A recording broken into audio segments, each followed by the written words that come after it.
اعوذ باللہ من الشیطان الرجیم بسم اللہ الرحمن الرحیم رب اشرح لی صدری ویسر لی امری واحلل عقدۃ من لسانی یفقہوا قولی۔ ریاض الصالحین دوسرا حصہ، احادیث نبی صلی اللہ علیہ وسلم۔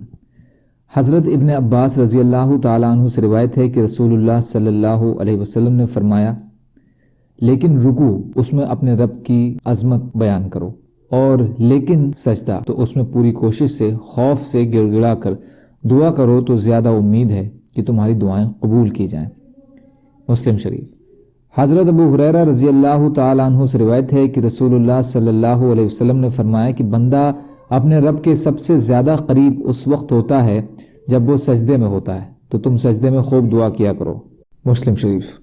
فائدہ: دونوں حدیثوں سے واضح ہے کہ حالت سجدہ میں قبولیت دعا کے امکان زیادہ ہوتے ہیں، نفلی نماز میں اس کا اہتمام کیا جائے۔ انہی راوی سے روایت ہے کہ بے شک رسول اللہ صلی اللہ علیہ وسلم سجدے میں یہ دعا پڑھا کرتے تھے کہ یا اللہ میرے تمام گناہ چھوٹے اور بڑے، پہلے اور پچھلے، کھلے اور چھپے معاف فرما دیجئے۔ مسلم شریف۔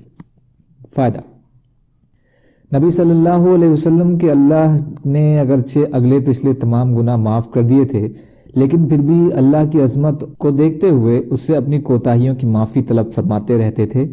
اس میں ہمارے لیے ایک بڑا سبق ہے، وہ پاک ہونے کے باوجود اللہ کے عذاب سے خوف زدہ تھے، اور ہم گناہوں میں لت پت ہیں لیکن اللہ کے خوف اور اس کی گرفت سے نڈر ہیں۔ اما عائشہ رضی اللہ تعالیٰ عنہ بیان فرماتی ہیں کہ ایک رات میں نے نبی صلی اللہ علیہ وسلم کو بستر سے گم پایا تو میں نے تلاش کیا تو دیکھا کہ آپ رکوع یا سجدہ کی حالت میں یہ فرما رہے ہیں، یا اللہ تو پاک ہے، اپنی خوبیوں کے ساتھ تیرے سوا کوئی معبود نہیں۔ اور ایک اور روایت میں ہے کہ تلاش کرتے ہوئے میرا ہاتھ آپ کے پیروں کے تلووں میں جا لگا، جبکہ آپ سجدے میں تھے، آپ کے دونوں پیر کھڑے تھے اور آپ یہ دعا پڑھ رہے تھے، یا اللہ میں تیری رضا کے ذریعے سے، تیری ناراضی سے اور تیری عافیت کے ذریعے سے، تیری سزا سے اور تیری ذات کے ذریعے سے تیرے غصے سے پناہ مانگتا ہوں۔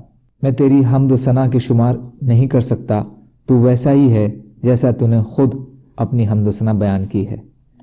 مسلم شریف۔ اللہ تعالیٰ کہنے سننے سے زیادہ عمل کی توفیق عطا فرمائے، اور مظلوم کشمیریوں، فلسطینیوں اور دیگر ممالک میں جہاں بھی مسلمان بھائی بہن پریشان حال ہیں، یا اللہ آپ ان کی مدد فرمائیے اور ہم کو بھی اپنی استعداد کے بقدر اپنا حق ادا کرنے والا بنائیے، آمین۔ سبحان اللہ و بحمدہ، سبحانک اللہم و بحمدک، اشہد ان لا الہ الا انت، استغفرک و اتوب الیک۔ سبحان ربک رب العزت عما یصفون وسلام علی المرسلین والحمد للہ رب العالمین برحمتک یا ارحم الراحمین۔ لا الہ الا اللہ محمد رسول اللہ۔